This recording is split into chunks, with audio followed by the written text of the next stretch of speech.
Hey everyone, welcome to the show, episode 47, Port Draft Chats and my deployment to the Victorian bushfires. First and foremost, I'd like to say thank you to the state of Victoria. I was sent along with my fellow firefighters of the National Parks of South Australia in a strike team. We flew into Victoria, we landed, and then we headed out to a little town at the back of Colac, where they set up the tent city. I'd just like to say thank you, how efficiently it was ran, to house that many crews.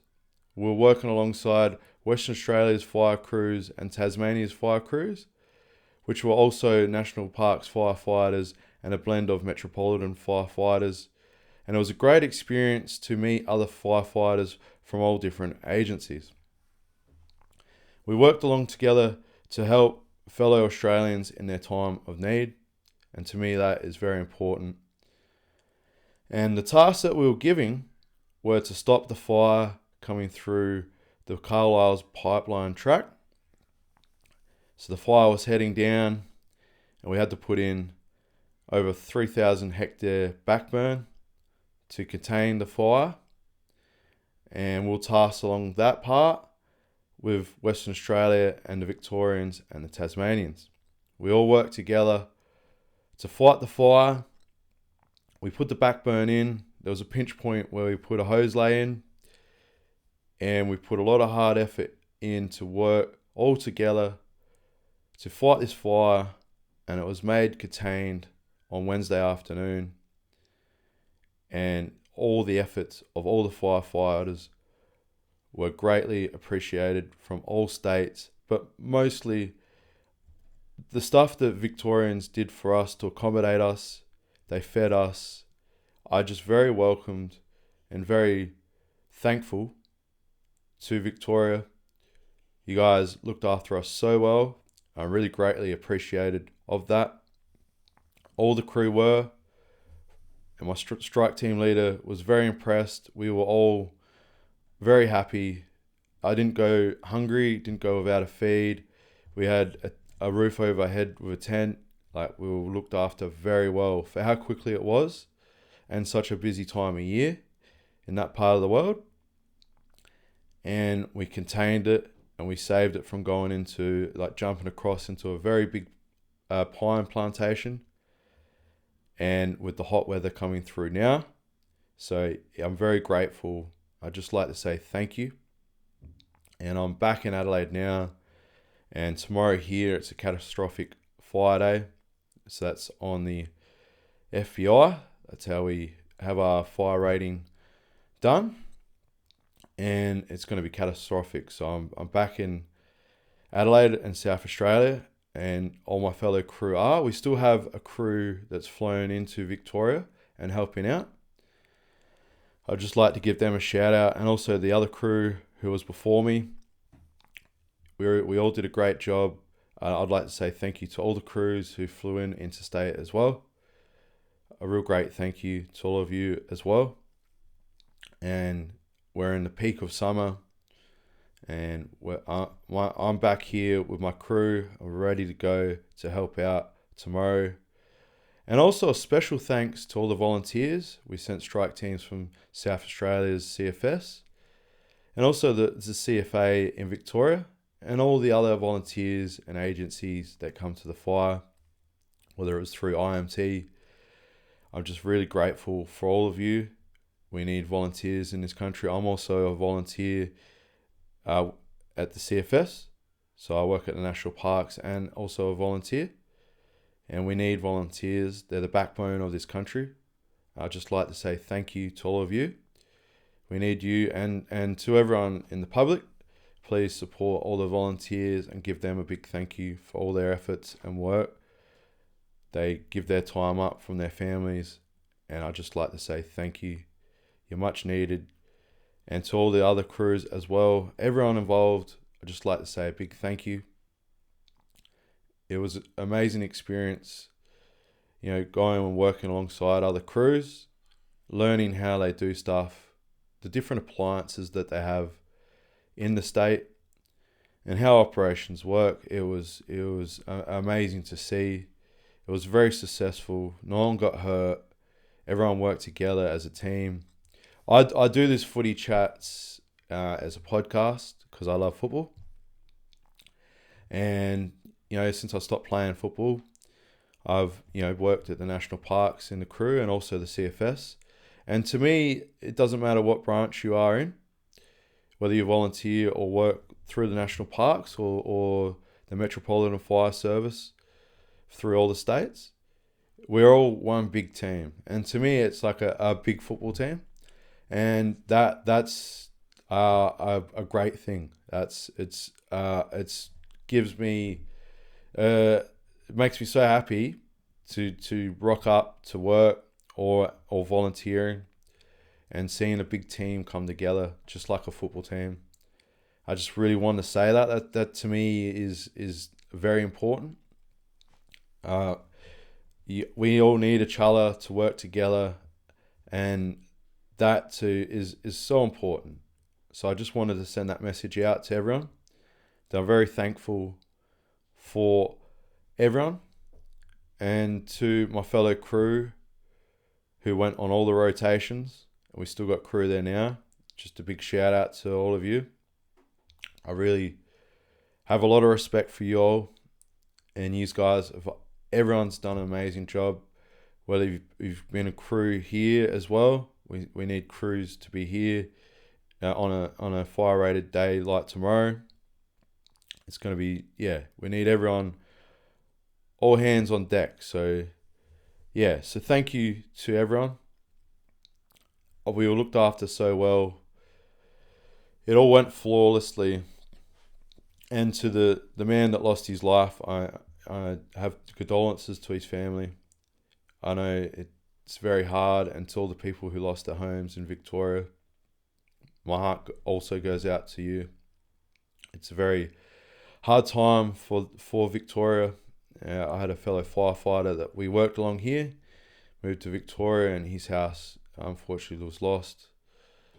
So it's very hard for families and people living in Victoria at the moment, and me and my team and all the other states were happy to help as much as we could, and we're very appreciative of how you guys looked after us. So I just want to send that message out. A big thank you. And to everyone who's kept there and still fighting the fires on rotation or through the CFA as volunteers, you guys are heroes, and I just wanted to say thank you. Now, before I finish with that, I was lucky enough to stop by Geelong on the way home. Then we stopped in Geelong at the hotel there, and it was great. Looked after very well. Had an amazing breakfast before we headed out. And I was lucky enough to stop by Geelong's Oval, GmbHA Stadium. I might have butchered that, can't remember. It's a bit of a tongue twister, that one. And I got to walk out the front of the stadium. It's quite early in the morning because I had to do this quite early before we headed home. I was lucky enough to have the time to do so. I'd just like to say thank you for that. And I got to walk down to the stadium and have a look. And it's a lovely stadium. It reminded me a little bit of home Adelaide Oval. A little bit different because we have a bridge that connects to the city. But it's, you walk around, you get the same sort of vibe. Very nice stadium. Like they had the Polly Farmer gate and also the Joel Selwood stand. So I was lucky enough to walk around that, and I took a brief video there to say thank you to everyone, but also show the stadium. And as I went for a walk, I went past a part where you go through. You can have a coffee, or a cup of tea or a drink. I think they may do food there. And then there's like a shop where you can buy Geelong merchandise from. But also they had a room that was like a wall, like a glass sort of wall, and you could look into the change rooms of Geelong. And they had some of the AFLW women's players there, and they had a bloke there that was letting people in and just had a brief chat to him, and just wanted to say it was really cool to see that, and it was amazing sort of experience. I don't get to do that much. I'm obviously from Adelaide, and to go through there, just the experience I had over that whole week was just amazing. So just like to say thank you, and that was my deployment to Victoria to help out. So just really appreciated everyone, and just big thank you. So, and as you can see, I got my Port Guernsey on. My favourite team. I just love Port. As you all know, I got my Guernsey there. I had lucky enough to play on Alburn's Oval, and I have experience there. But now we get to talk about them on my podcast. I try to be unbiased about every team. I try to be fair. So I'm not going to... I'm going to say how I feel about my team, regardless that it is my team. So I don't want to sound biased, but I do love my team. So, and just like everyone else has a team, this is my team. So it was an interesting draft for Port Adelaide. We didn't actually pick anyone up in the first and second night of the draft. Ironically, we're the first team in history never to pick a player. So a lot of people were wondering why. Why didn't Port Adelaide pick a player? There's a few memes after me. It was, it's quite funny. But also, what was Port's strategy going into that? What were they thinking to do? And for those who don't know, we obviously have a very big draft coming up this year with the crop of players. Dougie Cochrane has been announced as being the Indigenous Academy player, which will allow Port Adelaide to pick him up. He's the potential number 1 pick. He has been rated to be the next Buddy Franklin. A young player, standing at quite tall. I think he's 196 centimetres for his size. He's still a wiry built frame, but he's only young. He played some SANFL. On his debut, he kicked 4 goals as a young lad. Very impressive. Very impressive. He kicked a couple goals in the SANFL finals, where he plays for Central Districts. And he's very impressive. He's allowed to train with the Port Adelaide AFL squad this pre-season, and he's been doing so along with all the other players that they have in the academy, or father-sons have had the ability to do so. And it's looking like a bright future for the Port Adelaide Football Club. But let's talk about what else did they do? Who did they put on the list in the rookie draft the following couple of days after day 2? So we'll talk about also the rookies that they upgraded. So we'll just bring up my notes,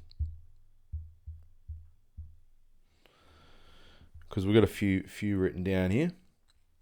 So Jack Watkins. So that was the player they got at pick 4 in the rookie draft. And that's the only player that they selected in the rookie draft. So, he was playing SANFL with the Magpies. So, he is a 176 centimetre midfielder. He averaged 27 disposals, 4 marks, 4 tackles, 4 clearances, and 4 inside 50s across 18 games at league level for the Port Magpies in that Guernsey right there. So he is a former 2-time North Melbourne's VFL Best and Fairest winner, who is regarded as a strong midfielder. He's still short, but he matches it with his tall opponents. He has nice explosive speed to burst out and break from congestion, and also on the outside is equally involved. So he's a little bit older. He was born, what year was he born? He's a mature player, obviously. He was born in 2000, so that makes him 26 this year. So Port have elected to upgrade a mature player, which I quite like that from, I think, A lot of clubs should probably, if you got a younger list, it's probably a good thing to have a mature body on the list. And I think it's good when you see some clubs do. I think some clubs go a bit too deep with younger players. It puts a lot of strain on some of the younger players to develop against bigger bodies. And it runs a risk of getting injuries when they're not quite ready, they're not playing that role, diminishes their confidence, their body's not quite hardened and built for AFL standard or level. Sometimes it's good to get an older senior player in who's got the rigours of AFL, who has the size, speed to match. And it takes the pressure off some of the young lads that, and I think it's a good thing. I feel like they need that. They need to, some clubs need to bring in a mature player and give them that experience and give these guys a chance. There's no reason why we shouldn't have more on the bench or as the interchange. Add a couple players in. Let's build these lists up. If we add 2 more spots on the bench, let's add 2 more spots on the list. There's plenty of talent out there. Let's give these lads a chance. Let's give these guys a career and, the ability to play at a higher level. So, also, Port Adelaide did upgrade some other rookies onto their main list. So, there were some players who were on the list who needed to be upgraded. And so that it's sort of the same thing as drafting a player, but just a little bit differently. It's just whoever you elevate to the main list. And those players were Tom Cochrane, that's Dougie Cochrane's brother, who unfortunately did a hamstring the other day. Before I did my injury update on the AFL, that's an injury that's happened. Josh Dwyer and Harrison Ram, Logan Evans, who was also picked up in a mid-season draft a few years ago, looks quite good and promising. Ewan McKinley and Manny Liddy. So, Liddy, McKinley, Harrison Ram, Logan Evans, all played at the back end of last year. Tom Cochrane played earlier in the year before he got a stress fracture in his foot. And I've liked the look of all those players. Harrison Ram, he's a big boy, big key defender, big fullback, standing at 200 centimetres. He has put on some size. He is looking like an absolute beast. I've heard that Josh Carr, in a Q&A, that he did mention that he thinks that he's the one to watch. He's the one guy that he's been really impressed by. You just got to look at the guy. He was already a big guy when I seen him play at the back end of last year in the Gold Coast game. And now he gets a full pre-season, obviously. He missed out on the draft year. Didn't get drafted and then performed at the Bays at Glenelg. And then was picked up in the mid-season draft. And now he's a full-time AFL footballer. He's had the ability. He didn't have to worry about work and then come into training. He is just flat-out training. The Port boys, the big tall lads, they're on 6 meals a day. They are eating the house down. They are training the weights down. Josh Carr has got the boys in there. He's putting some strength on them. I absolutely couldn't be more happy with seeing that. The physicality at training as well, some of the stuff that I've seen is absolutely superb. I like the way that Josh Carr must be training the boys. I think that to me is very key to them being a good team this year. And I'm very impressed by that. I like that, Rammy's he's put on weight. Harrison Ram, he is going to be a batter in Ram, folks. So watch out for him. Really impressed by the players. Even Todd Marshall's put some weight on. He'll be like a new recruit after missing a season due to Achilles. I hope that he's over that injury. He can get back and play some good football.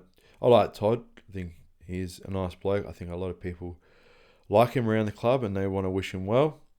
And he's sort of a player that may have struggled to put a bit of size on. Now he's hit that age where he's just filled out, and he is looking good. He's got a new role at centre half back. I mean, all these players, Manny Liddy, mature player from Central Districts through the SANFL. He played quite well. He looked to be up to AFL level. Ewan McKinley, pretty impressed by him. He had some nice pace off the half forward. I think him having another pre-season and just being a player there for depth, and whether he can crack the 22 and be a permanent player, we will see. Logan Evans off the half back. Obviously, we lost Dan Houston, which is a very hard player to replace. And, I think Logan's first year was when he come through and played, very high level of football, along with, going from the SANFL to the AFL. I thought he did quite well for those who play fantasy or Supercoach. He averaged pretty high numbers for a guy that just come in as a rookie. So you the more you make off your players that start at a rookie wage on those games, the more that he makes money through that. He was pumping out some 70s, and then he pumped out a few hundreds on the score. This is how they do the scoring for those who don't know. And he did quite well. And going into last year, obviously we lost Houston, and it was harder for the halfbacks. He sort of had to step up a little bit more than he did the year before. And not only did he struggle, the team struggled. So that was an interesting performance for him. And I think he's going to come back this preseason. He's learnt a lot. I think he'll do a lot better this year. So that's Logan Evans. Tom Cochrane was looking really good before he had a foot injury. We all obviously had Willie Rioli retire. Quite sad. He was a good player. I quite like Willie. Shout out to you, mate. I seen you in Northern Territory playing, and I hope you're enjoying your football, mate. That's the most important thing. Going back home and up that way, I'd really hope you're enjoying your football, mate, and being at home. So shout out to you, mate. That's very important. I know how important going home for the Indigenous players are, and I think that's a great thing. And not only that, he gets to play football in his community and represent his community. And that's, I'd like to see him, get to go play with mates and just enjoy his football. That to me is important. So Josh Lai, he didn't get to play last year, but he looks good. Like he played the preseason games and just played the season in the SANFL. We'll see where he gets. He's sort of in that mold of McKinley and Liddy. They're all sort of that same sort of mold, looking to crack the seam. And Carr is going to get these boys trained up and ready for AFL level. And we're looking at some father-sons next year. We're looking at Dougie Cochrane. We didn't trade up for any picks in this year's draft. And it was a hard one from my perspective. I've seen a lot of good state players through the under-18s program that didn't get drafted. And I've been highly critical of that because I feel like they're the best state team and they should have been drafted. It's unfortunate Port couldn't get many. They had Udwas Buana training with them along with Jaden Stevenson. And they've got one more as well. That was through the state team. And it's going to be interesting to see who they pick. A lot of reports are that Jaden Stevenson has come in and he is absolutely starred as a half forward wing role. So I'm not sure who they're going to go with. I personally would have liked Usman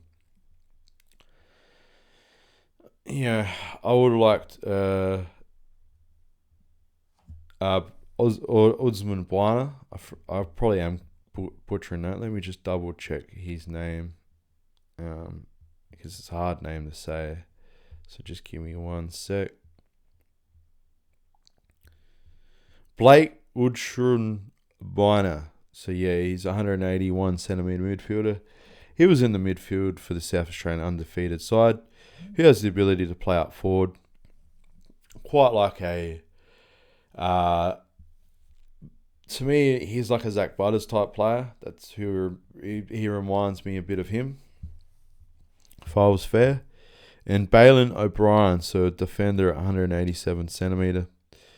Yeah, he was a trainer on prospect with Port Adelaide. He was in Nord. Yeah, he played a bit of senior footy. He was in the undefeated South Australian side. Bit of an aerial impact. Follows up hard at ground level. He's a lockdown type and earned a draft combine invite on the back of his first year at the SANFL state program. And as for Blake Woodshun-Biner, he is on the train-on list. As I mentioned, he's quite like Zach Butters. He was overlooked in the draft, which is sad, but he's a classy operator. He finishes well. And also pushed through a torn labrum. I'm not sure what that injury is, to play out the season, including senior games along with North Adelaide and the full state championship campaign. So he has the ability to play through injury. So imagine if he wasn't injured, how much harder he'd be going. So that's impressive. So the midfielder had the ability to step out of traffic and utilize his penetrating foot skills. I believe what I said in one of my previous podcasts.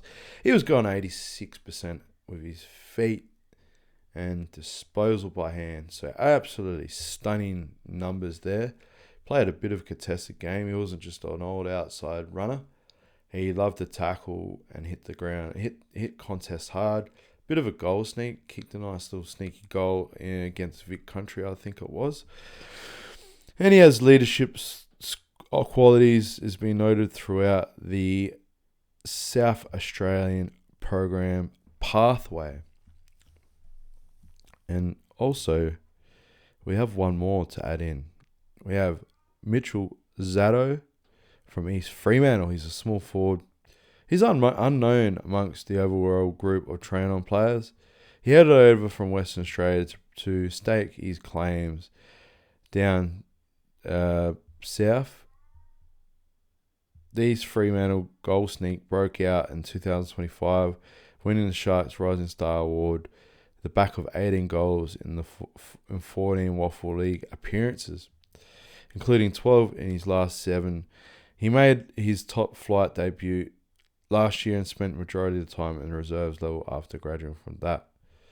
As I mentioned, the AFL Rising Star winner Jaden Stevenson is also looking to earn a spot on the Port Adelaide list to revive his playing career, having played 122 games across 7 seasons with Collingwood and North Melbourne. He kicked 38 goals in 18 games with a local side in Ferntree Gully this year. So I don't know if that's his home town, but he left North Melbourne. It was sort of sad. He left North Melbourne. He lost the passion of the game, and like that can happen to guys. They hit a rut in their career and they just lose the passion for it. And some just walk away, and whether it's through injury, it could be multiple different reasons that happens. And it's sad. It's quite sad to see that, and you don't want to lose players to the game. And for him to go back to whichever club that was, I don't know if it's his home ground, whether he's gone to play with some mates at football, which is very important. Going to play with your mates, to me, is probably one of the most important things at football. You want to be with mates there. You're there to play football and have fun. I know it's a career for these guys, but most guys want to go to a football club where they're like they want to be there. They want to have fun with their mates. It's about being mates with your teammates. That's why you're a teammate. So I feel like he must have gone and played some football with some friends, family, or his original club. I'm not too sure about that one, but what matters is that he went back and played football at that club. He enjoyed it. Now he enjoyed it so much that he has the passion and loves the game. And Port Adelaide must have figured that one out, and they gave the man a second chance. So I like that the man's been given a second chance. I'm a big firm believer of that. We don't want to lose players. He's a senior player. He's not young. He's got the ability to earn his spot back. If he sounds like he's been working hard, I do think that's the player that they're going to go with. But to the other players, don't give up. You're young. Look at this bloke. He's coming back at the age that he is. So really, don't give up on your dream. I quite like all the players there. There's no doubt that you guys just go back. If you don't get picked up, just go back to SANFL level or any state league level and put that hard work in. Don't give up on your dream. That's the most powerful message I could tell those guys. Don't give up on your dream. Just keep fighting for it. Keep the head high. You've done a pre-season with an AFL team. Go back to state level. Perform. Put all that training into a body of work. Work hard. Impress people. No matter where you are, it doesn't. Even if you guys get the spot on the AFL list, and it isn't Jaden Stevenson that gets it, the hard work isn't going to stop. You're going to need to just keep going and keep going and keep going and just keep going. That's the best message I could give. I do like them as players, and I think if there's any injuries, I think Port Adelaide probably will pick up at least one or two of them, or depending on the injury that they have to their needs of what they need. But yeah, don't give up. There's still going to be a mid-season draft. They could go to other clubs, So don't give up. That's the most important message that I have. And that wraps up the Port Adelaide draft chat. And also just like to say thank you to everyone. It's an important message that I had with what I said before about the bushfires. Please stay safe, everyone. Please just do the right thing on days of heightened danger with total fire bans across the country. Just please be smart. Please, if you make sure if you see something wrong, to just tell people you can't do stuff on those sort of days. Just help out the community in any way you can, and notify the right authorities that can deal with those sort of issues too. I think first and foremost, if that's the most important part as well. It's quite a dangerous time of year within Australia. And make sure you let the right authorities and agencies know. And if you have a friend, just let them know, just we all got to do the right thing during these times of heightened fire dangers. And that's a great message that I can say to everyone. Thank you. We're getting close to football season now. We're not far from games. We're going to get through these draft chats and then we'll be straight into football. We'll talk to fixtures. We'll get right into it. We'll talk the state of origin. It's just about to pick right up. I'd just like to say thank you. We hit 5,000 subscribers and you guys are all awesome. I really appreciate it. Across the world, it's been such an amazing effort through everyone. And I'm humbled and I'm grateful. Thanks, everyone. Have a great weekend. Stay safe. To all my crews and all the other crews in Victoria and everyone on standby within South Australia and anyone across Australia, you guys are all heroes. Thank you.